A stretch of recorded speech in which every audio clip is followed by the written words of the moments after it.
All right. Apparently, Keffals is back after not being for a little bit. I wasn't aware that she wasn't really here. The video is called "I Can't Do This Anymore." Not trying to be rude. Sounds a little dramatic. Oh, I look a little fresh with the bald head. Kind of fresh. Anyway, put the Bulbasaur on. Anyway, seems a little dramatic. Here's the thing, and I'm just making an assumption. This seems to just come off the Vosh defense, where for whatever reason instead of just Keffals just saying, "Hey, I agree with Vosh. Here's why," whatever. She decided to go on Twitter and go kooky bananas and do like this incredibly aggressive defense for Vosh. Like, why? For what? You know, listen, if you wanted to go onto your stream and say, "I think it's out of context," blah blah blah blah blah. I've already stated my opinion, but if you wanted to do that, there's no problem with that. That's not what you did. You were looking for attention. Unpaid attention, by the way. Oh, I'm on Twitter. I'm on Twitter, guys. Why? Why do you guys really talk on Twitter?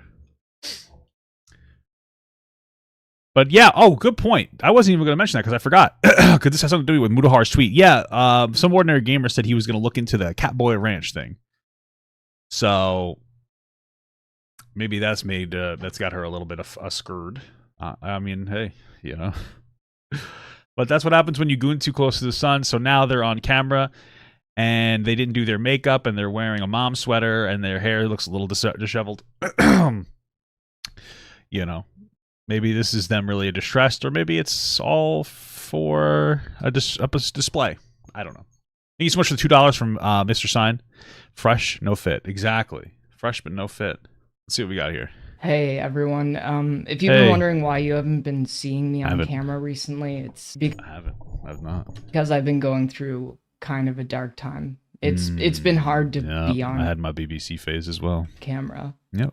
And to talk about things, but I can't stare right into the camera. It just gives me agita or something. Some kind of a negative feeling personally. It's weird.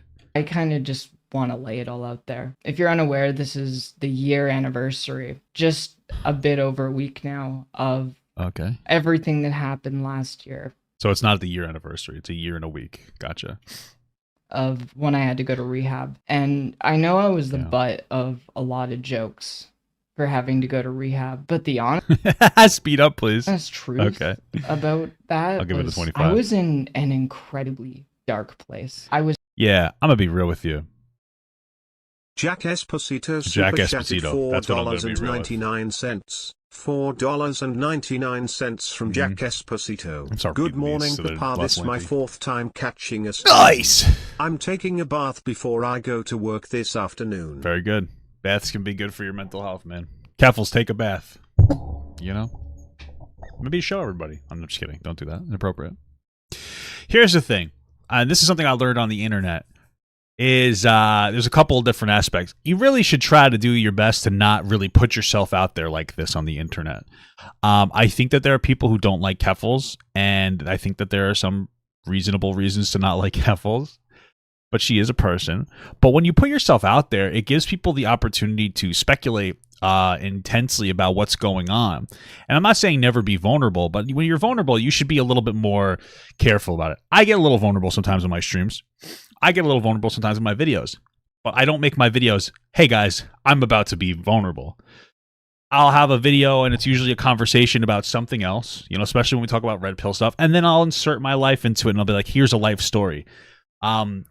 It makes it less meaningful, not less meaningful. I don't know exactly how to articulate this, but it makes it like less like, attention seeking for that thing.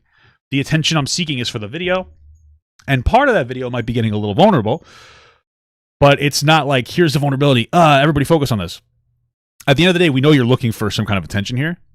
That attention could be positive affirmation because you're going through a hard time. That attention could be a view attention thing. That attention could be because you are looking for performative attention. We don't really know. And different people are going to speculate differently based on how much they like you, which, you know... interesting things, and they may have valid reasons to not like you. They may have invalid reasons or invalid reasons to not like you.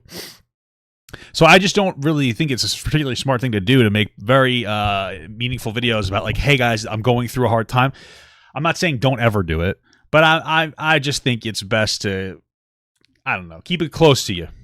Keep a strap close to you. You know, you don't have to talk. I don't know. I just wouldn't. I personally wouldn't make a video about how sad I am unless I was like really sad. Guys, I gooned maxed. I'm really sad about it. You know, I don't know. This is a little bit of advice, I guess. I would just kind of let the ball continue to roll forward. But I think, again, I think you're right. I think that's to do with Mudahar. Thank you, Mason, for the $2 to say poop. Really appreciate that.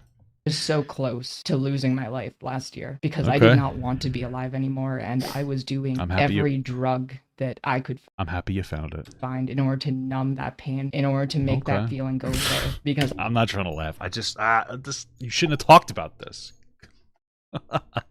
I don't know. I feel sometimes that Keffals is a little bit of a performative person, so I take this with a grain of salt. And you guys know I have high blood pressure, so. You know, I also have to take pills with her videos. I'm just kidding. Just blood pressure pills was the joke, guys. Relax. I don't know. I feel like you should have friends. Find good friends that you can vent this to and leave this type of stuff off of the internet. I didn't feel like there was any hope for my future. And when I was in rehab, I proposed to a girl. She lived in Ireland, and I made the decision to move here. You weren't really supposed to develop relationships with people in rehab. In fact, I think they try to make it so it's impossible to do. I could be wrong, but my understanding is they try to make it so that you don't have any relationships with people inside of rehab. And like, yeah, I mean, maybe she bypassed that, but that's my understanding. Because then, you know, they both leave rehab, and then they both unfortunately, will have a higher chance of gravitating towards their tendencies. And now I call Ireland my home, and I was really happy for that opportunity, not only because I love her, another person colonizing Ireland deeply, but because I wanted a fresh start. Okay. I wanted to get away from all of the horrible memories, all of the shattered hopes and broken dreams that I associate with my hometown. Okay. And I took that opportunity. And I'm really fortunate to call Ireland my home. It's a beautiful country. Ireland. But this has been home of the fortunate charm. An incredibly hard anniversary for me. And this isn't related at all, by the way, to any of the I thought she fled Ireland because of the kiwi farm stuff. Oh, is that true? Oh, well, if that's true, then it does apparently add a hole in her story. I am so generally not interested in the entirety of the lore of Keffals. So maybe that's something that she got caught in, because maybe I might have heard that too, but it's been so long. I'm not going to sit here and say it's a fact. Drama. Like this has nothing to do with Vosh or Ethan Klein. I disagree with that. I think it has a lot to do with Vosh and Ethan Klein. There's no way for it not to. And I'm going to be really charitable here. That's what I'm going to do. Let's just say that it's not specifically about Vosh and Ethan Klein. That is still a pretty heavy contributing factor to it, because you've been getting harassed about it. But the reason you've been getting harassed over it is because you've been harassing people about it too, going crazy. You've been looking for attention, then you got negative attention, and now you're upset. It's a contributing factor. Now, that might be also come along with the 1 year-ish anniversary of, you know, when you had to go to rehab. So it might be compounding stress, but that definitely has something to do with it. I guarantee you, if you didn't go desperately seeking attention over this Vosh thing, that you wouldn't be feeling this way. That's if you are feeling this way, you know, or maybe you're just out of video ideas. I don't know. I really don't. But yeah, Vosh fucked up. I'm not defending him. You defended him religiously until, from at least my opinion, you got so much backlash for it that you decided that you didn't care anymore and shifted the narrative. So he can defend himself on the ways that he messed up. And I'm pretty sure Ethan Klein is currently in some sort of drama because he mocks someone who set themselves on fire. I honestly maybe he made a joke. I don't think he was mocking the person. His overall point was like, hey, we shouldn't be glorifying this type of behavior because it's really messed up. And then he expressed his sympathies for Palestinians. I don't think it really wasn't that crazy of a take from Ethan Klein at all. The joke was a little, you know, off-putting, wasn't exactly tasteful. But then again, my understanding is she's consistently and religiously making pretty fucked up jokes. So I haven't been keeping up. I don't care. I'm making this video because, like, I don't like not being authentic. I don't like not being real with my audience. Just to be clear, and this is my opinion, take it how you will. I don't think it's authentic to constantly to make a video. I feel like I've seen videos like this from her before. Maybe I'm wrong. Maybe I'm just like misremembering. I don't think videos like this are authentic. I think that they are, to an extent, they're attention seeking. That doesn't mean that you're poorly intentioned when attention seeking, but like you're seeking sympathetic attention very directly and in a meaningful way. You made a video called I would like attention for this thing. It's called I Can't Do This Anymore. That is a pretty intense title about how it inserts into somebody's mind that you might want to take your life, which you of course shouldn't do. That, to me, is not authentic. It's not authentic when you make videos like this. Authenticity from a content creator is when they make their content and they just mean what they say, and they're making their content to make their content. Like, I make videos about stuff, and like I said, I will insert my life into these things, but I want the attention on the video. And then I feel like I could tell a nice story sometimes by relating my experience to me. I feel like that's authentic. You know, this, I don't know. I don't know if this is necessarily authentic. I've seen your tweets. They're a little rough. Okay. I've always hated being inauthentic. I've always hated hiding who I am. It's possible that she just doesn't know how to be authentic in a real way. Because she's, like most people, terminally online. I think a lot of people are terminally online. I would be if it wasn't for my wife grounding me. I know you're sick of me talking about my wife. I don't care. But a lot of times, these online creators only have online friends, and these online friends are creators in their same online sphere. And then what happens? Okay, you guys get a little kooky bananas. That's why it helps to have somebody like offline that is grounded in reality. That's grounded in like a regular experience. My wife works like a regular job. She works a good job. She's an educated woman. She has a master's degree, but she works like a middle class job. It's good to have that person to be rooted in reality with. And hopefully a couple of years from now, I'm less rooted in reality because I want to make so much money. But I'm going to try to keep it. I'm going to try to keep my shine, guys. And the risk that I run by being vulnerable like this, because I know the moment this video is going to go out, I am going to be relentlessly mocked. Go check the comment section, like as soon as this video goes out. And fuck, give it a like too, if this means something to you, because I appreciate it. I appreciate every single person who I have helped in any way throughout all the years I've been a content creator. I feel like you probably removed a lot of the negative comments because all these are positive comments. But okay. I have suffered so much in the last several years of doing this. I have been doxxed, I've been swatted, I've been hacked, I've had people show up outside of my house. Like, it has been... Listen, I'm sure that there's like some truths to that. Okay, here's my thing. The online space is interesting. It can be, I don't want to use the word distressing, but it can weigh on you in different ways. This is the easiest fucking job I've ever had. It's not even a real job, frankly. I get to come on here and I get to like, you know, do nonsense. I talk about people talking. It was a great job, honestly. Very cool, very fortunate. There are some unique stressors, like how it drains your social battery so quickly that none of you guys would ever understand. I'm just kidding. Not comparing this to your job, but there's something a little different. And it's like that you're always online and there's always a lot of people weighing in on you, which, you know, you might even know at your job if a lot of people weigh in on you in some capacity. But the reason I bring it up is sometimes it gets difficult because you'll say something or do something and it'll get blasted sometimes. It'll get like, you know, it'll get, boosted. It'll get boosted in a weird way. And there's just a lot of energy consuming you and you have a lot of people yelling at you. Some people agreeing with you. Some people disagreeing with you. There's like a lot of people tearing you back and forth. And sometimes if you don't create that internal boundary of like, this is just people online complaining, it feels a lot more distressing than it really is. Right?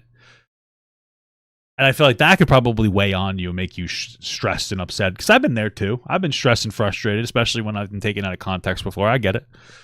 And so that can definitely weigh in on you. But I would say that it seems like a lot of your issues have to do with the way that you interact online. And then the way that you try to seek attention sometimes online. And maybe it's worth considering not doing that anymore. I have significantly changed the way that I interact online. I don't have Twitter because I think Twitter is toxic. People can be very toxic on there.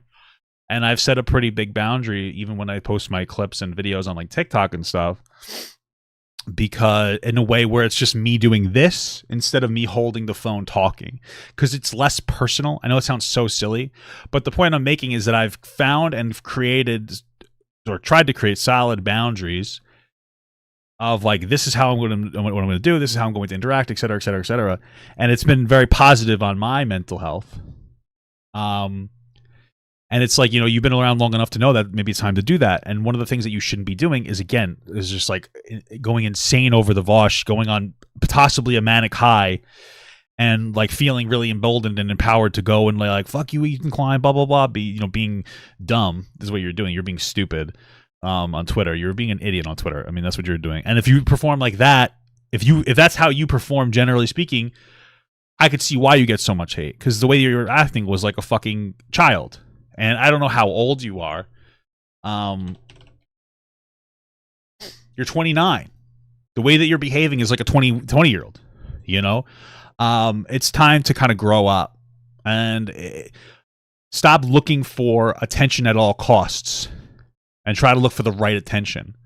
You don't need to go on Twitter and scream at people. Like, defend Vosh. Like, I think that's fine. Make a video about it that you're honest with and you're saying things and criticize people, and leave it at the video and move on. Don't go on fucking tirades on Twitter looking for attention and then getting upset when you get attention. Because just because you want you can't just look for attention. You need to look for the right attention. Like, you're not just like,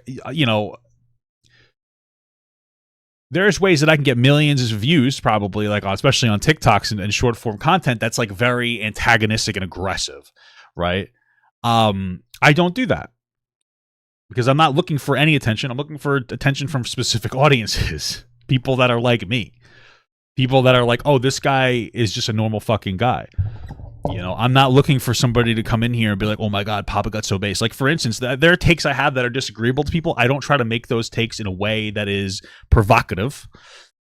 I never want to offend anybody. I never try to offend anybody. But sometimes my takes, even when presented respectfully, offend people. And that's just the way life is.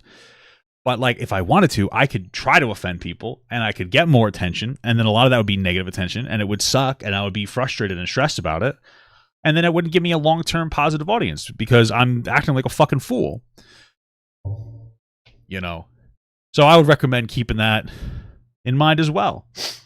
Just a lot of things to keep in mind. You're 29 years old. You are an adult. Your brain should be fully developed. All right? It's time to get your shit together. It's time to act like a fucking adult.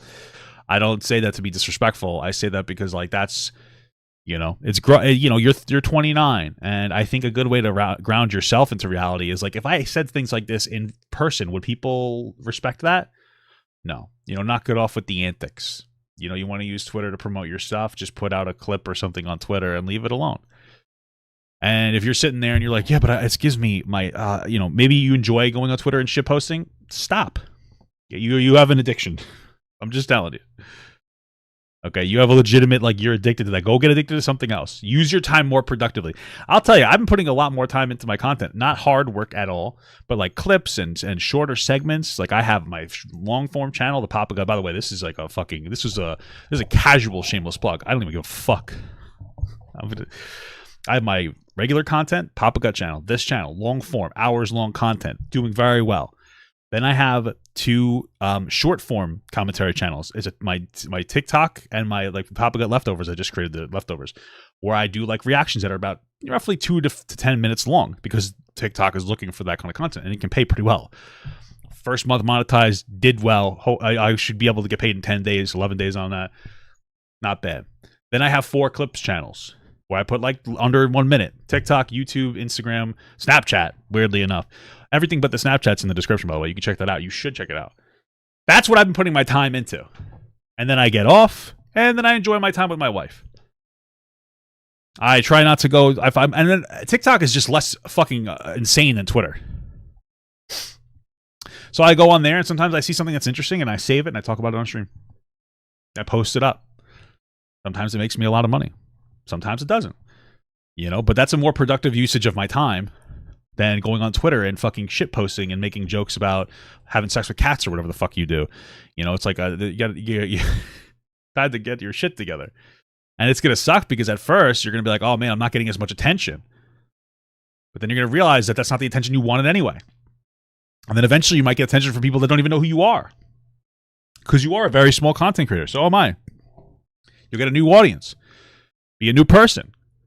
The people who hate you will always hate you, but some of them will go, oh, wow, this person's changed. That's what you need to do.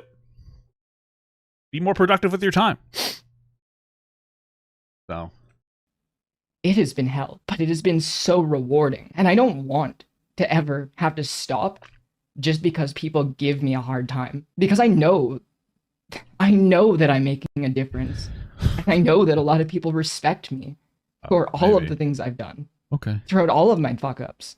Throughout all of the bad decisions that I've made. I think it's good to focus on positives, but I think that if you over-focus on the positives, that can be, I'm not trying to be that guy, TikTok guy. That could be a little bit of a narcissistic behavior, okay? Listen. When I've gotten, I know I'm fucking on Yap Festival today. Jesus Christ. As a content creator, okay, there's never going to be a time where you are criticized proportionally. Okay? That's why my job's harder than your job. I'm just kidding. Okay? It's hard streaming 9 hours a day. That's why I stream 3. You're never going to get proportionate criticism, and it can get frustrating because you'll do something and then people will be disproportionate to you because everybody's looking at you. It's kind of the way of the world, or at least the way of this world, right? You have 2 options, general options. Well, I guess you have 3. One, you could just fold the criticism like a pussy. You don't want to do that. Number 2, you can do what I try to do, is I sift through the criticism and try to look for the reasonable stuff. Right? I look for the reasonable criticism. You know, everybody, if I get, like, I'll give you, for instance, my latest video about Israel Palestine, people were pretty crazy. But the general criticism is, hey, you're not empathetic enough to Palestinians. And I'm taking it and I'm processing it. You know, it's a beautiful thing. Even when some people might be disproportionate. Or I could just decide that you're all fucking crazy and that you're hating me because you're just transphobic or something. And I could just utilize that to justify my shit behavior. Now, I'm a straight, white, cisgendered man. So I don't have any excuses for my bad behavior. I'm not trying to be rude, but some people do. I mean, I guess I do. I could say, like, I have ADHD and OCD or whatever. I guess I could make excuses. And I'm just saying, it's just like when you do that, you're not engaging in self-growth. You're harming it. Are there people that are transphobic to Keffals? Of course. Of course there's a lot of transphobic people. I'll never understand what it's like to be confronted with that type of phobia. So I can't give specific advice. But if you just say everybody's just transphobic that hates you, everybody's just that, you're never going to grow as a person, and you're just going to continue to spiral downwards. And the fact that you're making this video that says I can't do this anymore means that you are spiraling. You are continuing to spiral. You had this whole meltdown with Ethan Klein like last week or 2 weeks ago. You spiraled. So like you're in a loop of spiraling, feeling these intense highs where you feel emboldened to act like an obnoxious child, and then you spiral out of control, and then you have these downfalls where you're coming on stream, you know, wearing your grandmother's sweater. That's true. I can call him fat phobic. I didn't even think about that. I had somebody comment on TikTok. They commented a bunch of emojis of me closing my eyes and opening my eyes, and I was like, damn. I guess my Tourette's was going fucking crazy that day. It was funny, though. And I don't think I'm perfect. Of course I've made mistakes. Okay. But I'll always do my best to own that. I'll always do my best to try to be better. And this comes off as performative, just the way you're talking. Part of that is transparency. Oh my God, I thought that your parents were cis. And just saying where I'm at right now and saying what I want for the future of my channel and my content in general. And I thought that didn't this person announce that they were going to be making new types of content that was about spooky horror stories and stuff? What happened to that? How I want to change, how I interact with my audience. There's going to be some changes. It's an interesting thing because I've seen multiple content creators do this thing where they will announce their a major movement and then they won't commit to it. I've done it myself before too, you know, when I made a Papa Gut lifting channel and stuff.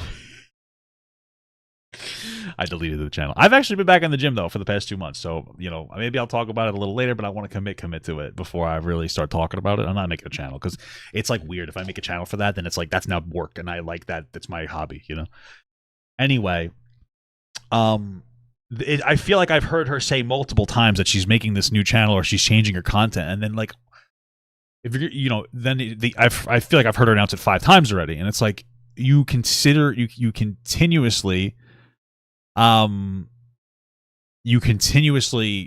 I'm making a big change. It's the same change too, so you haven't made the change. Personal advice, especially to content creators, stop announcing big changes. If you're leaving a specific community or you're no longer going to associate with certain people, just do that. You don't need to come on and make a video that's like super like high energy, like I'm doing this thing, like putting it out there. Just do it and move on. You don't have to announce every one of your actions. It's always a vibe for attention when you do something like that, all the time. Anytime you do that. Again, we're all looking for attention, but you're looking for a specific type of attention. I don't think it's productive. I don't think it's productive when you say, I'm leaving this community, or I'm going to completely change my stuff and do this now, and especially if you don't stick to it. So I would, give yourself room to relax, not make these big promises.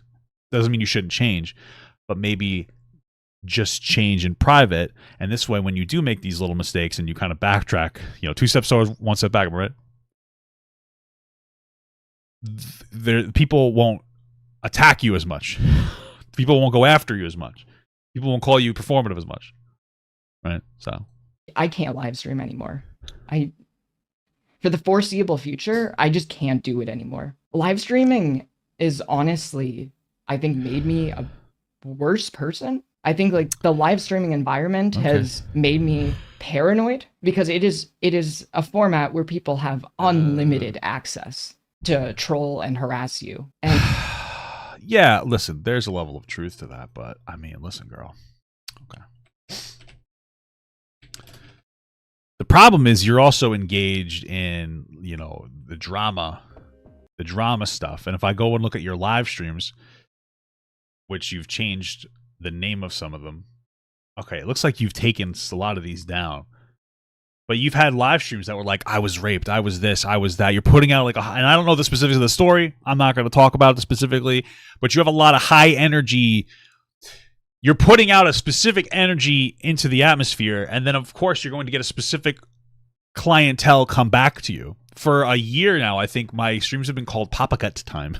Very boring, very basic. I had like 100 viewers in here, and it was chill. And then I decided I was ready to put myself a little more out there. Now my stream, my titles are called What I'm going to Talk About, and I get more viewers. It's like very, who would have thought? My point is that when you're sitting there and you're begging for a negative attention on Twitter and on your titles of your videos, and you're clickbaiting with your big tits, which I could do. Look a little swole, actually. Look at these traps. Kind of big, actually. All right, I'm feeling myself a little too much here. Sorry, guys. It's like when I look into the mirror and I get a little chub, But when you're putting that energy out there, of course you're going to get negative attention. So you love Papa Gut Time? It's always Papa Gut Time, baby. And you can only take so much of that before it gets under your skin. And I've also felt like I've been stuck in this cycle of just endlessly churning out slop. Ooh, I like that. And I know I'm yapping a lot, but like the past year and a half since I restarted going from the big channel to this channel, that's been a big experience for me too. And I'm close to, I think, where I was on that channel with 35,000 followers. I am close to the same like overall watch hours as I was on a channel with 200,000 followers, right? I was able to scale back. Last year was rough financially. We still made some mistakes, but I was able to like grow again because I blew up too fast. Like I didn't deserve it. I blew up through COVID. It was nice to earn it a little more, and it's never earned because this is a fucking, fortunate job.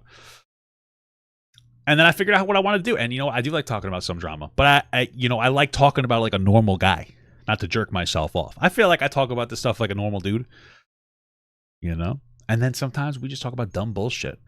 Farts, poops, who cares? But we're doing it like a normal person. I'm putting an energy out into the world that I would like to receive. Like, hey, this person did this thing, and I try to do that. Right? But because that's another thing, too. If you're super high energy, cancel this person, fuck this person, they're terrible. What audience do you think you're generating? The same fucking audience, both that enjoy you and also don't enjoy you. You don't want to do that. You don't want to chastise everybody for all their mistakes. You don't want to sit there and go completely disproportionate, fucking rambunctious, out of control. You want to keep your shit together. Oh, if your elbows touch, it means you'll live longer. Oh God, guys. Sorry, my bicep cramped a little bit. Ow, fuck. Okay. I'm not even proud of, it's just stuff that within a day or two, no one cares about. It just comes and goes so quickly that none of it feels meaningful, and a lot of it doesn't feel like it has any rewatch value at all. And I really want to make stuff that has more meaning than that. I want to be able to put more thought into what I'm doing. Even if it makes me less money, even if I get less views for doing it, I want to be fulfilled in what I'm doing. How altruistic? Well, listen, no offense, but if you started, okay, here's a little bit of a thing. You started the video talking about how you've had a significantly positive impact for the content that you've been making. And now we're about a little over halfway into the video. And now you're saying that you're not proud of that content. It was just slop. And it's like, I think you know that your impact, you might have had a positive impact on trans people. All I really know about it, and I could be wrong, is that you were trying to help people get undiagnosed people with undiagnosed gender dysphoria get access to medication, which I think is a terrible fucking idea. I think people should have, and listen, ideal society, people would have the access to gender dysphoria. Sorry, they'd have access to gender affirming care, therapists, mental health infrastructure, physical health infrastructure, everything that they would need, whatever all those things are. We don't live there, of course. There are people who struggle to get stuff, but like when you're providing access to young people for this stuff, I don't think that's a good idea. I think you need to be diagnosed. So I don't know if you've had a necessarily particularly positive impact. Maybe you did. I'm not super into the kiwi farms. I don't know about kiwi farms. I don't give a shit about them, so I don't know too much about whatever's going on there. So I'm not going to comment on that. But it sounds like, at least to an extent, you know that some of your impact is not positive if you realize that your content's been slop. And so it's a little bit, in my opinion, two conflicting thoughts in this video. You're all watching this video on right now, and I'm going to be putting short form and long form video essays on it. I'll also do videos like this. Oh shit, by the way, thank you so much for the 8-month small guy. Observant, hey Papa, finally able to comment. Yeah, I don't know what was going on there. I don't know why you were not able to comment for so long. It was so weird. If you want me to, just let me know in the comments, because I have no idea what I'm doing.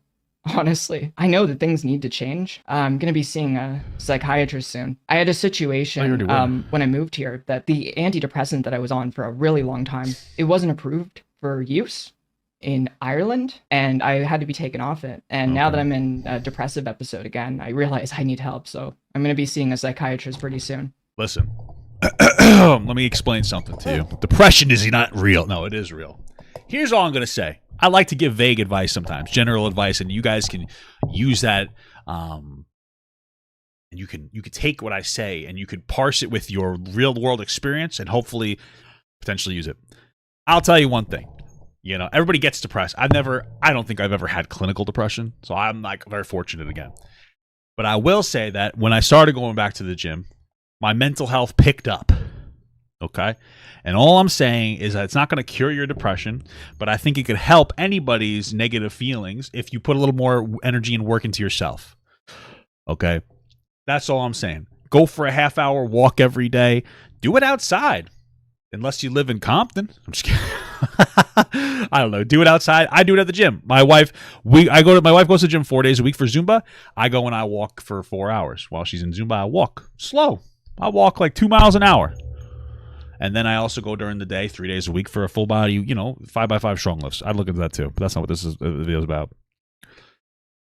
I would put some work into your body because that will make you feel better. And is it going to cure depression? I don't think so. And of course not. Not going to cure clinical depression, I don't think. But I think it would help. You might be able to manage it doing that. A little more than a pill. Ideally, you should never want to be on pills. I'm on a bunch of pills. I'm on fucking pills for my obesity. But ideally, I think that you should try not to be. That doesn't mean don't take them. You need to take what you need to take. You know what I mean? But I think it would be good to gravitate in a good place. A half-hour walk every day. You'd be so surprised. You'd be so surprised. That's all I'm saying. I'm just saying, be a little meaningful. And especially as a content creator, I'm assuming she has probably a good amount of free time. Take that step. you know? And you're going to have a burst of motivation too. You're going to feel it for a couple of weeks and then it's going to go away. And you're going to hate walking. 2 weeks, you're going to love it. 2 weeks, you're going to hate it. By week 5, it's going to be part of your routine as long as you get through those 2 weeks of hate, and you're going to be good. You're going to be doing it. All of a sudden, you're going to be like, I have to go do this. This is just part of my life now. So, something to think about.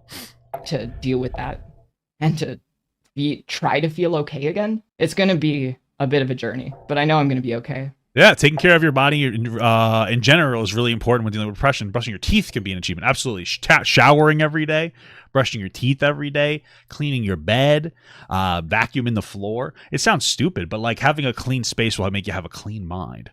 Huh? Isn't that incredible stuff? So lick the floor. No, I'm just kidding. Don't do that. No.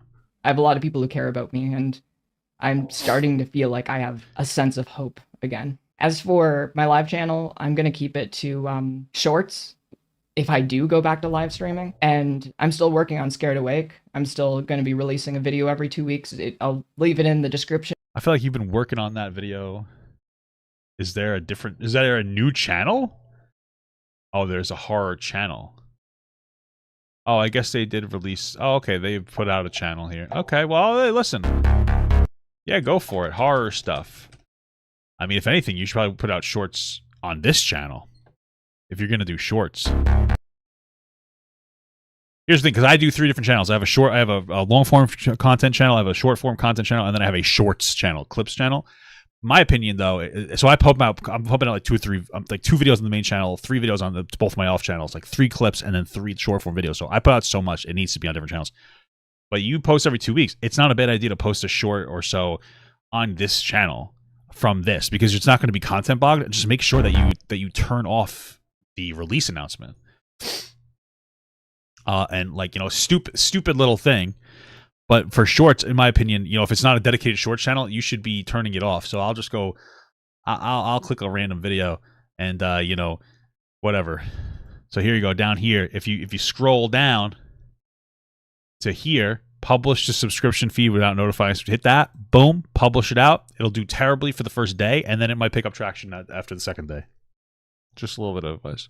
If you want to subscribe, it's not going to be everyone's cup of tea, but horror content has always been like a really big special interest of mine. And if I can get that off the ground, that would be really cool. I'm just going to keep chipping away at it, because if it does get off the ground and I can make that work, that's awesome. And if it doesn't, I'm enjoying doing it. And then it might pick up traction. Shut up. Being able to create stuff and I was saying that to me. Cool. And put stuff out in the world that matters means a lot to me. I mean, I don't know how much horror content matters. It's good that it matters to you and it's fun. Yeah, this is the secondary channels. Both of these post the same content on them, by the way. The TikTok. Oh, I released something. Okay, here you go. And then I have the leftovers thing. So it's just like shorter form stuff. Wilson Johnson. You know? Like, it's basically just TikTok reactions. And then the third channel, you can go to these 3. It's like shorts and stuff. But yeah, it's different content. Sorry. Being vulnerable like this is honestly terrifying, but I really want to be. I really appreciate being able to be this vulnerable. I've never tried to hide the facts from my audience. I've been pretty transparent. I've always struggled with mental health issues. I've been diagnosed with ADHD, PTSD, major depressive disorder. I've tried to take my own. I could have swore she said that she had autism, and that was what she used to justify using the R slur. And you guys know around here, I'm not a big pearl clutcher, but I do not like slurs. I don't like the R slur. You know, my wife works with people with intellectual and developmental disabilities. So, you know, I talk to these people. I go to the family parties. They're good people. And I'm not a particular fan, so I advocated against it. But life before, I've been in psychiatric hospitals. I went to rehab. Multiple members of my family also took their own lives. Yeah, so to me, listen, here's my problem. I think people on the internet sometimes will use a very valid mental health issue as an excuse. People do this all the time. When I'm sick and I'm not feeling well, I act like a fucking baby so my wife will take care of me. We all do it in small doses. But I've seen some people take potentially a very valid mental health diagnosis or a fake mental health diagnosis and use it to act a bad way. And instead of acknowledging a mental health problem so that you can figure out why you behave the way you behave and then try to engage in some kind of like cognitive behavioral therapy, they'll identify an issue and say, like, it's okay that I'm engaging in a bad behavior because I have this issue. They use it as an excuse rather than like a building tool. The fact that you didn't say that you have autism makes me feel like at least part of your stuff is performative, and it's frustrating. You know, I think it's a frustrating thing when you pretend to have autism. I remember you saying it. I could say it because I have autism, and you might be like, "Oh, it was just a joke." I don't really understand what's funny about just saying I have autism, and from what I saw, a non-joking manner, and then using it to justify saying a slur. If you're just gonna say, just say the slur. You know what I mean? Like, don't say it. But if you're gonna say, just say it. Don't use an excuse. Be like, I just like it. It makes me feel funny. Okay. But if you're gonna sit here and be like, "Well, I have autism, I can use it," and then it turns out you don't. It's like you're just acting like an asshole. You know what I mean? At least be honest when you're going to use a slur. All right. So, I don't know. I find that frustrating. And again, it's all these little things that you let slip through that make people question your credibility as a person. You know, it's like when you lie, you have to keep up with your own lies. I'm from Boston. I'm allowed to say it. Fair enough. Just say it tactfully. You guys are so stupid. And there are people when they see me talk about this stuff, they mock me for it. But honestly, I think it takes strength to speak openly about these things. Because it can take strength, or you could just be so used to saying them on the internet now that it's just like almost routine, and it makes you feel good because you're addicted to the sympathy. You know, maybe addiction is too much, maybe disproportionate. But that's another one of the problems that you have with content creators when they come off as inauthentic. And from my experience from seeing this person, they come off inauthentic. I'm just being honest with you. When you come off inauthentic, this doesn't come off as authentic. It comes off as a performance for attention. And we see this a lot on the internet now where people will be performative for attention in ways like this. And I'm not saying that you are. I'm just saying that like that's where that's where I'm leaning based on the limited things I've seen yourself. So I don't see this as like this super brave thing to talk about, something that you've talked about multiple times, especially after you caused yourself to spiral out of control because you decided to be obnoxious in your defensive wash, which was weird. So there you go. Because the alternative is that you don't. And again, like even with the way that you're talking, it's just so weird to me. I don't know. It feels very like, I don't know. I don't know. I listen, I'm not gonna lie to you. I can't articulate everything, but the way the tone that you're speaking with makes it feel fake too sometimes. I'm just being honest with you. So I know a lot of people who like it almost feels, and again, this is my feelings. I'm in touch with my feelings. I'm a man. I'm a feminine man. I'm in touch with my feelings. It's a beautiful thing. It feels like you're trying to act like somebody who's being authentic. And I could be wrong about that. You know what I mean? I'm not you. I don't know you. I want you to take that with a grain of salt, of course. I try to say that to make sure you guys know. I'm not saying a fact, but that's just how it feels for me. Still be in this world today and would still be in my life if they talked about it. So thank you for giving me that opportunity. Okay. Let's admire some of the physique. Oh. Look at that. Oh. Look at the abs, babe. Look at the abs, dude. Oh, there we go. Oh, there we go, baby. Oh. Thank you. Fantastic physique. Very bald. I appreciate that. I had to pop off a shroom to go to the gym with my wife. We were just showing the gains off. Wow. Look at that. Anyway, all jokes aside. So I came back on at night, and I'm like, oh, there was a video that came out while I was in the gym. I was like, let's just pop on and do this, and then I could finish the Gokunaru Sneeko video. Only to find that, like, Keffals is like spiraling out of control in real time. So we already did the first video. Probably make it all one video. But like, let's just do this. This one's called The Never Ending Nightmare of Being Trans. I'm not going to go over what I just talked about in the last video right now because you guys will already watch that up to this point. Let's just go. I saw the video from the other day. I have a lot of thoughts that I want to put out there about it. The other day is yesterday. The reaction to it was honestly quite interesting. And I noticed the comments were very positive, so not in the way that I think you would expect. So if you didn't watch the video, the video is basically me saying that I've been struggling with mental health issues. The video is probably not something you should really be putting on the internet. That is like asking for attention about how you're struggling, mostly whether you want to be explicit and say it or not, about the fact that you defended Vosh and you got a lot of kickback on that, and now you're stressing out that because Mudahar is making a video about your Catboy Ranch thing, and so you're just kind of you're stressing out. Something that I have not. Thank you so much for the 11-month sub from Taint Tickler. Papa, if you were a big gay bear, I'd bottom you. All right, well, I think I would be a top still if I was gay, but I appreciate it. Really made a secret over the last several years of my career, and that it's increasingly hard for me to live stream for a couple reasons. One of those reasons is because it's a live environment, people harass me quite a bit. They have full access to be able to do that. So ban them, block them. This is the thing, is that like Keffals is constantly provocative on Twitter. You're begging for negative attention when you act like not a 29-year-old. You know, when you act like a teenage kid on Twitter, people are gonna come in and treat you like a teenage kid. And that's what you're doing. You're 29. You know, it's time to stop being provocative on the internet for attention and just make content. Way that other formats like YouTube videos, they do not have that kind of access. It's incredibly emotionally taxing to hide symptoms of depression. One of the things that I suffer from, which I'm sure this video will get, which I feel like this video might even get demonetized if I were to actually say it out loud. So I'll just put it on the screen. It is a symptom that causes my speech to slow down, causes my emotional reactions to slow down. Sorry. On this might even get one of the things that I suffer from, which were to actually go down, causes my slowing down of thought and reduction of physical movements in an individual can cause visible slowing of physical and emotional reactions, including speech and effect. I mean, you could have that. I don't know if they've got diagnosed. I don't really trust them. They said they had autism, and now apparently they don't. So I don't really trust the diagnosis that they might be telling us from their therapist, supposed therapist. People tend to get slowed down when they're burnt out too. I mean, like, just stop being provocative for attention and you won't have this problem.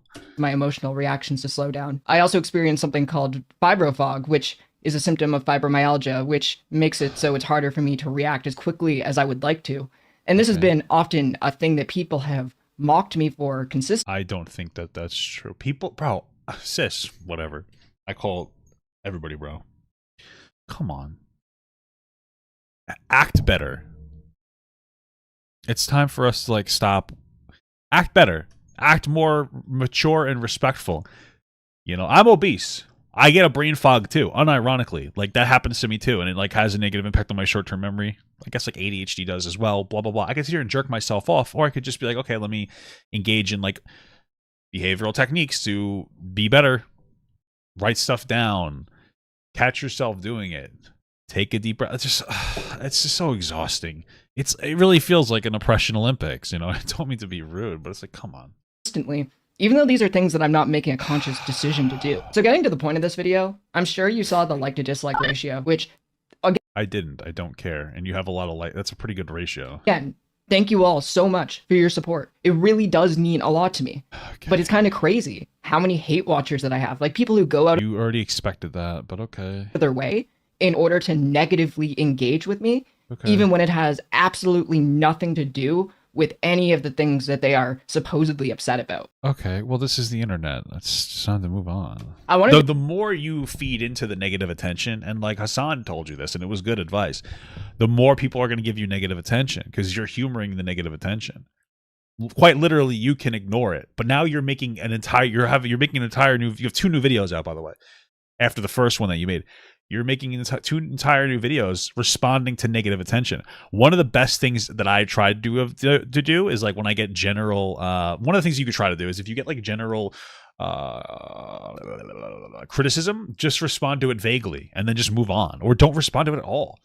But, like, I don't know, like, what are you doing? To show you all, like, because she made a video that's like about Repsion, right?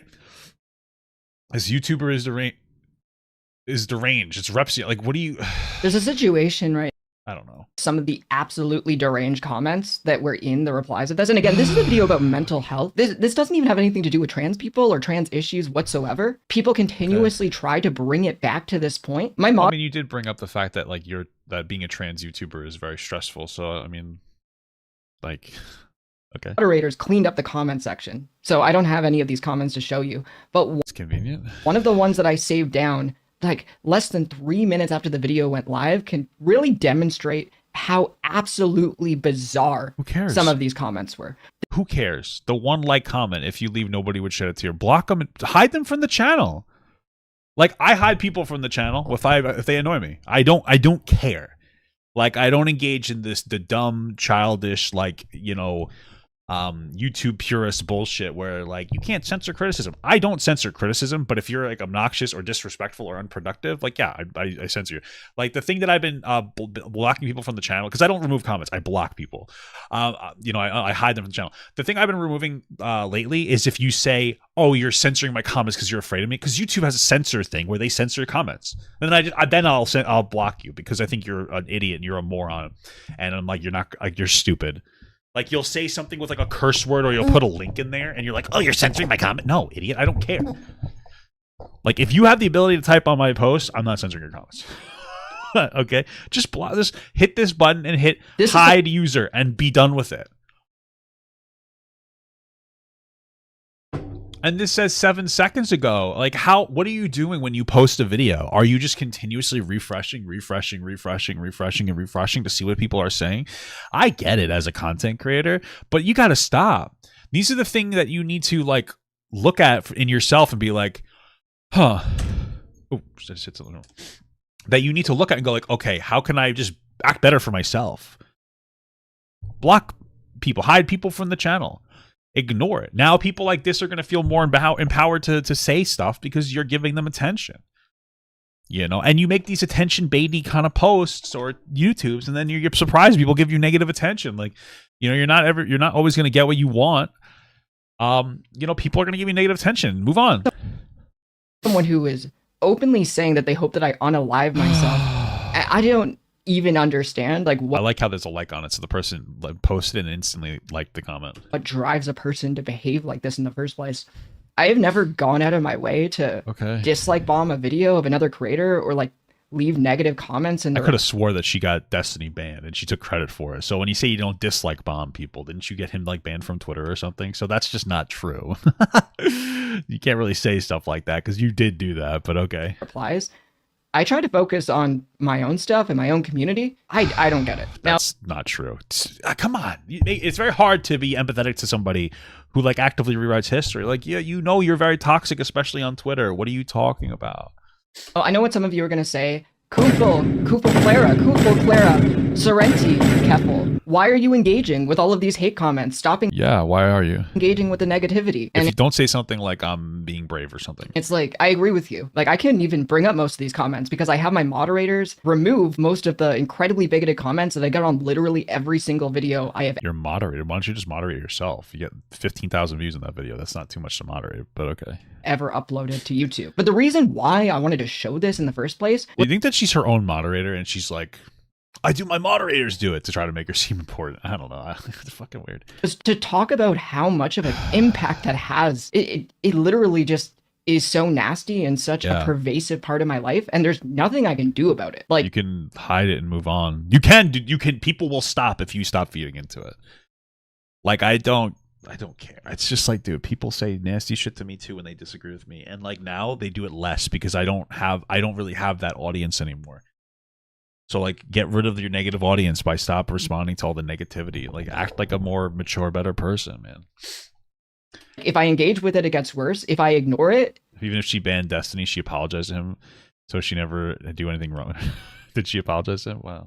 People see it as a challenge to actually harass me more because they want me to engage with it. And it's but you're doing become this thing that is just constantly in the background no matter what I'm doing. It really is hard to deal with. And I think honestly being so exposed to it has led me to being a more toxic person. It's also led to control your interactions with this stuff. Delete Twitter. You're like, the problem is that like you are very much a spearhead of toxicity in the way that you interact. Like when I see people interact like fucking toxic assholes on Twitter, I go like, okay, like that's what you're asking for the toxic Twitter audience to come engage in your content. So I don't feel bad for you.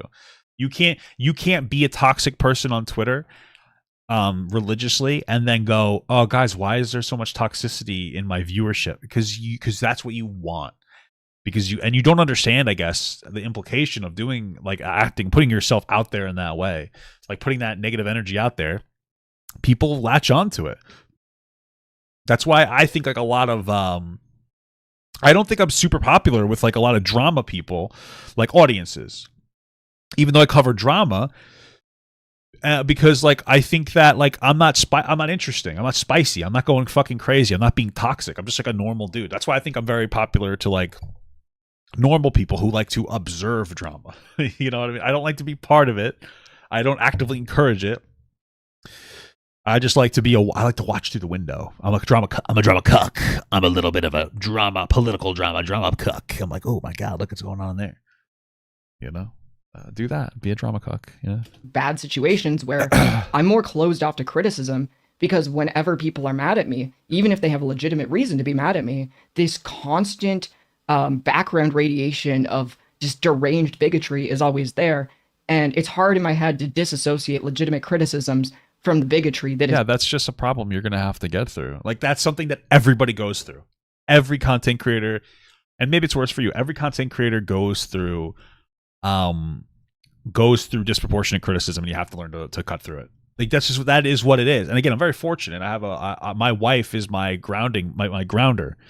She grounds me in reality, so it's much easier, you know. And she's very honest with me, so she could tell me if I'm engaging potentially in like last year or the year before last year. I guess at this point, before I did the channel reset, you know, she was honest with me that I was acting like kind of an asshole, you know. And it wasn't the focus was on what am I doing wrong, not what are other people, you know, doing wrong to me. We'll say.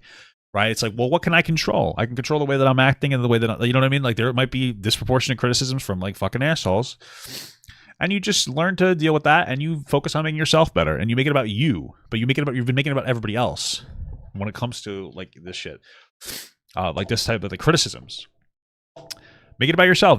Control what you can control. You can control how you generate your audience. You can control what you say to your audience. You can control how toxic you are. These are things that you don't seem to be like super worried about controlling. That's your problem. Focus on that. You know, instead of complaining about how like, oh, you know, people are this, that, and the other thing to me. Be productive. What can you do to change that? What have you been doing to change that? You know, you're engaging in a literal skill issue. Ever present whenever people are mad at me for something. And unfortunately, this is just the reality of not just being a YouTuber. Right. This happens to every YouTuber, but this specifically is a thing that happens disproportionately to trans YouTubers, where bigots will just constantly target them and harass them. You can really tell when you start to look at like the comment numbers compared to the viewership numbers, and you kind of see that. I mean, there might be a level of truth to that. I don't really know, but there is a, you know, the problem is you're not just a regular trans YouTuber. You're a very, very toxic trans YouTuber. You know, there are other trans YouTubers who probably receive negative attention. You know, you got your like Samantha Luxes and stuff, but they're not particularly toxic. But you're very listen. Okay, I don't want to be mean about this, okay? But like, you are a 29-year-old woman acting like a 15-year-old boy on Twitter. You need to stop doing that. That's your problem. And like, you can't like, you just have to stop it. I know it's very inspiring to see someone like Destiny be a toxic fucking crazy goblin on Twitter and then come onto a stream and be like fairly level-headed. Okay, but that's not a good business model to fall on. I don't know how he even pulls it off, but it's a bad business model because it makes you look like an asshole. But Destiny is a very smart guy, so he can pull it off. All right, but you can't pull it off. All right. You know, you have to put in the work and you have to be smart. That's why I don't do it. But all jokes aside, like, you shouldn't be doing that. You know, you don't want to be doing insanely, in my opinion, if anything, it holds Destiny back. I mean, I think the guy's obviously very successful. I think that he could push even farther if he stops going and making fun of people lighting themselves on fire and saying like slurs on Twitter. I think he could probably even explode, but he's very talented. So he could pull it off. You can't. All right. You can't. Stop being, I just stop. Find some friends to say some edgy stuff with. You know, say slurs to your friends. Don't say slurs on Twitter. All right. You and Tipster get together and just say slurs. All right. All right. You guys do it there. Have fun with that. But don't do it. Oh, I'm getting fuzzy. Oh, God. The slurs are getting me. This is a second video, guys. This is not the same video. Disproportionate amount of comments. Like, this is she's not treating content creation as a business. She's treating it the way the high school. Exactly. I 1000% agree with that. You are a business entity. Portray yourself as a business entity. That's a huge boundary that I've set, is the way that I interact on social media, especially like through my clips and stuff, which I've been doing decently, is like, it's me on the stream, because the stream is my business, and that's what I'm trying to get out there. I'm not going and like putting out. I don't typically like really respond to comments. Every once in a while I do. But I very rarely respond to comments or criticism or anything. I will talk about it on stream if I feel like if it's worth talking on stream, and if it's not something that's worth about talking on stream about, then I just don't talk about it. Right? I complain to my wife. Don't worry. Okay. But treat it like a business. But you're going on Twitter and that's you typing. You're not typing. You're typing as like your edgy fucking little gamer kid. Bullshit. You know, portray yourself with more professionality. People are obsessively stalking and hating people that they don't like on the basis of things like their gender identity. So a good example of this is, as a slopmeister myself, who consumes quite a lot of slop, I was watching a recent Sunny V2 video on Nikocado Avocado. So this video has... Like, watch this on your stream and just react to that. And post that. Like, do something like... like, do that on your stream. React to Sunny V2 videos on your stream and do that for your Keffals live, and then make your horror, whatever the fuck stuff, on your your new horror channel. And like that, like I do that too sometimes. I will fucking watch a drama video or something. I'll be like, oh, let's talk about this today. Who gives a shit? Like, what is it that you typically go on your stream for? You know, I don't know. 1.4 million views. And despite having 1.4 million views, it only has 2,347 comments. So for comparison, the video... because Sunny V2, even though he can be toxic sometimes, he has an excellent boundary set of the way that he interacts with criticism.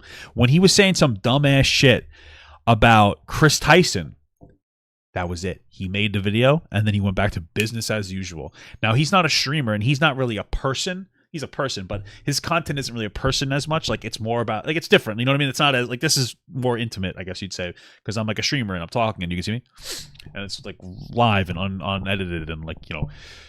But he sets an excellent boundary. Yes, he's not really a person, you know what I mean? But he sets an excellent boundary by just being like, I'm going to put my content out there and I'm not really going to respond to criticism or backlash or really anything. And then people are just like, we can't get a rise out of this guy, so we're going to move on.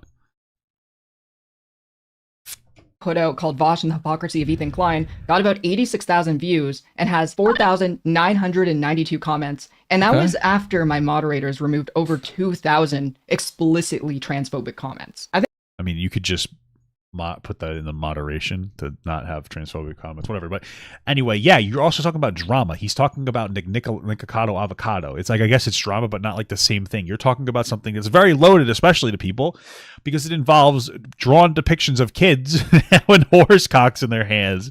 It's going to also be a different topic. You're talking about different content, and you're talking about a much more loaded topic, and you're being very provocative, and you're begging for it on Twitter. You're acting insane. I saw the tweets. You're acting fucking insane on Twitter. And then people are going to tune into you and go like, dude, this is fucking insane, to your stuff on YouTube. That's what you're asking. You died on Lolly Hill. She looks kind of like Jalen here. Like, for real. This is like a perfect Jalen picture. I think one of the worst parts about it is that over the last 2 years, I've had people poke and prod me so much that they've got me to react, which then creates... No. Stop. See, this is what I'm talking about. You justifying your bad behavior. You go fucking crazy on Twitter. It's a situation where people hated how I reacted to the harassment I was receiving, and I get harassed for my reaction to the harassment, creating this never-ending vitriolic cycle. So just stop talking about your harassment, you know? Because that's the problem too, is that there was your whole Hassan video too. Like, you were looking for drama. You wanted to complain about Hassan, so you brought up all this shit that happened however many years ago. Stop bringing it up. You're making a spectacle out of yourself. That's the problem. Like, your content is about you, and you create content and drama out of yourself. Stop. Like, don't do that. Set the boundary. Well, not really super difficult. Like, obviously, you know, everybody occasionally might have to respond to some kind of drama about them. You give a cordial response and you move on. But you're just, this is the problem. You have no offline friends to help you with this. This is fucking crazy. Yeah, this is kind of just where I'm at. I just wanted to remind you all that this is kind of what I have to deal with as long as I'm a YouTuber. And I'm going to have my mods. No, you don't. Continue. You could shape up. The problem is that, like, if you shape up, you're going to lose views, because you're very used to getting into this feedback loop of like low views, provocative take, low views, provocative take, low views, provocative take, sensationalized take. You know, change your model. Change your model of what you do, and you know you'll probably take a hit, you know, in the shorthand, but in the long term, I think that it'll be positive for you. Like, again, like, do your horror channel if that's what you like doing, and then do some, or to put up one reaction video a day. Stream a few every day. You know, stream like 3 days a week. Get enough for like 10 reaction videos. Like, do 3 every stream. Low effort reaction kind of stuff. That gives you 9 videos. Keep 2 in backlog every week. This way, if you miss a stream, you can have like some stuff in the backlog. And do 3 reactions for 3 days a week on your stream, and like enjoy yourself on your stream, and then do stuff offline. And then work on your horror shit. So that keeps you some like general income. Move it away. React to Sunny V2 videos. React to fucking, I don't know, like whatever. Like just silly, fun stuff. People do it all the time. While you work on your big stuff. Change your business model. Like you have to shift the way that you're interacting with people. To remove the negative comments, and I'm going to continue to not search them out like I have been over the last 2 years now. I think I'm going to do more of these short videos where I don't really have a script and I can just riff and then edit it together. If you are criticizing me in the comments and it isn't explicitly transphobic, then I'm not having my moderators remove it. I don't think that I'm immune to criticism. I'm absolutely okay with being criticized. I fucked up in the past. There are definitely areas where I'm not. If you criticize me, I get pissed off at you, and then I'm like, all right, I'll listen later. I let it stew. I get angry, and then I just let it stew, and I'm like, all right, maybe there's a little point there. Be a critique, and I invite you to engage in that critique. But bigotry is not critique. These are two separate things, and I want to make that very clear. Anyway, that's it for this video. I've covered everything that I need to cover. I'm going to keep putting up videos like this, and let me know, again, in the comments what you think about it all. I'm going to be reading all the comments, and I'm going to be having my moderators prune the god-awful, brain cancer-inducing comments, so I'm actually able to engage with my audience, which is what drew me to live streaming in the first place. I love to engage with my audience, and I don't want to leave that behind just because I am not primarily focusing on the live streaming environment anymore. Cool. Keffals makes $1,200 a month on their Patreon. Where does she get enough money to live? I guess all those donations, but $1,200 is like, I don't know. I made more than that on TikTok last month. The fuck. Anyway, that doesn't matter. All right, let's see. This YouTuber's deranged. Let's see what this is. Okay. All right. There's a situation right now that I really want to talk about this YouTuber named Repsion. He has about 700,000 subscribers, and he has been incredibly deranged recently. He said a bunch of incredibly bizarre and threatening statements towards me, and I honestly have just ignored it up until this point. Kiwi Farms is right. Wow, that one like, man. I would have just left this alone. Why give them the power? There are users, like Repsion's not like a bad guy or anything. I think recently he reached out to me, like maybe a few months ago, and he asked me to take a video down because it was a reaction to like a video he had made that he took down as part of a settlement with his ex. So I took it down. That's the only thing I remember about him, because I get it. That's fair enough. It's cool beans. But it's like, I don't really know what Kiwi Farms did. It seems like not a great website. Who gives a fuck though? Like, it's something, I don't know. Just move on. Point until he came into my comment section today and said Kiwi Farms is right. So it's really my comment section. Ugh, fuck. Bizarre about the situation is that Repsion and I actually were pretty amicable towards each other. We have DMs. I don't care. DMs going back. Hey yo! Has GoFundMe given issues anymore? Any more issues? If you have a lawyer, I'd recommend posting the payment receipt charge, blah, blah, blah. I don't care. To just after I was swatted back in August 2022, he was being genuinely helpful and friendly. Then on August 29th of the same year, he posted a tweet that I had sent to a locked Twitter account, and he asked me for the context of this tweet. I know that on its own, this looks terrible. It's Catboy Ranch stuff. I guess we'll find out what really happened once Mudahar talks about it. Here's the context of what I was replying to, which was, okay, maybe I should make a list of what's wrong with this community. A hypersexualized environment that is also filled with minors is a good start. I agree. A tweet about what the problems are in the...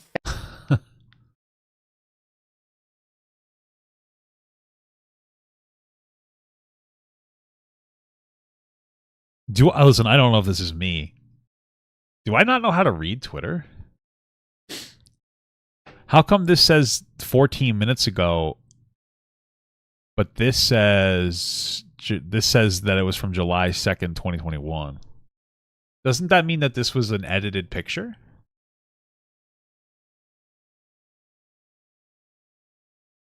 Okay, I guess. Maybe this is what it is. Why would you edit it? Maybe she couldn't find it? Femboy community. Right, but am I wrong about that? This looks like an edited picture. Like, even this might have been what was actually originally said. Maybe she just didn't feel like going back and finding it? But why do you have the top half? Why do you have this screenshot screenshotted? Maybe I should make a list. But you don't have the screenshot of what you said in response. It's weird. Doesn't it come off as weird? Am I wrong? Community. And I stand by this. I think that the sexualization of minors is a huge problem in that community. Now, fast forward to the current day. I have not actually talked to Repsion. Minors is a huge problem. I'm just so confused. That is a good question, right? Like, okay, I'm not crazy, right? I just feel like at least acknowledge that you, like, even if you have a good boy. I was reading Wolf Boy.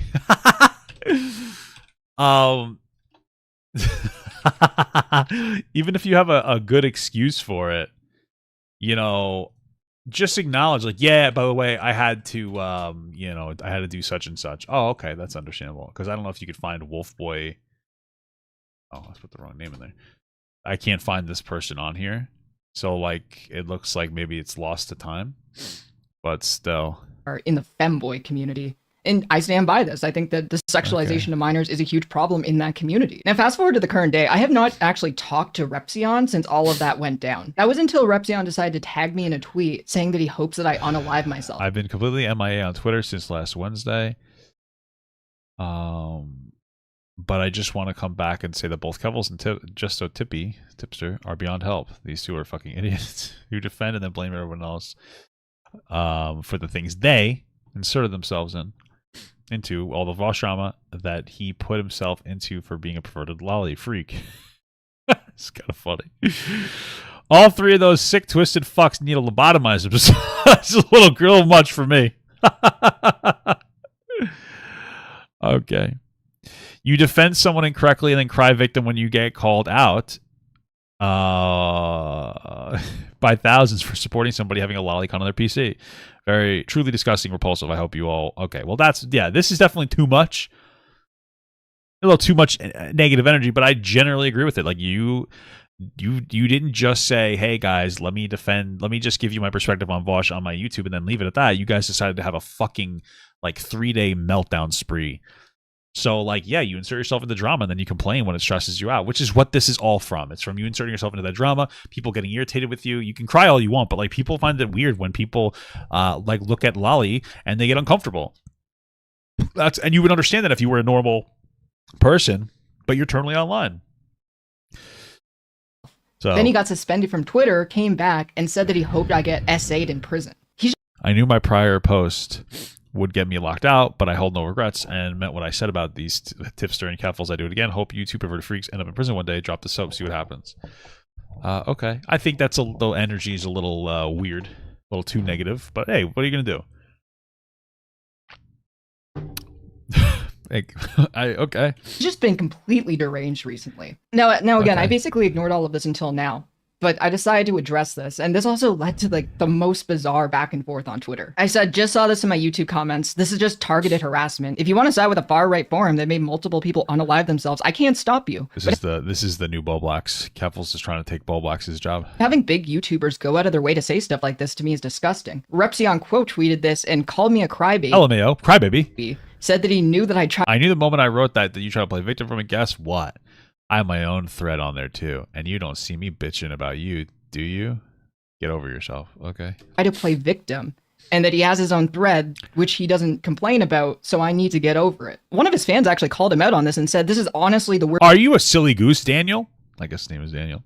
This is honestly the worst fucking take from you. I don't care if you hate Clara or whatever, but first of all, why are you calling YouTubers by their first name, weirdo? You know what I mean? Like, nobody knows you. I'm just saying, it's bizarre. All right, we're not without your friends with these people. So what the fuck are you doing anyway? But I don't care if you hate Clara or whatever. But you being a smarry prick about extreme harassment, doxing tells me you've taken steps back somewhere. So go fucking gross, fuck off.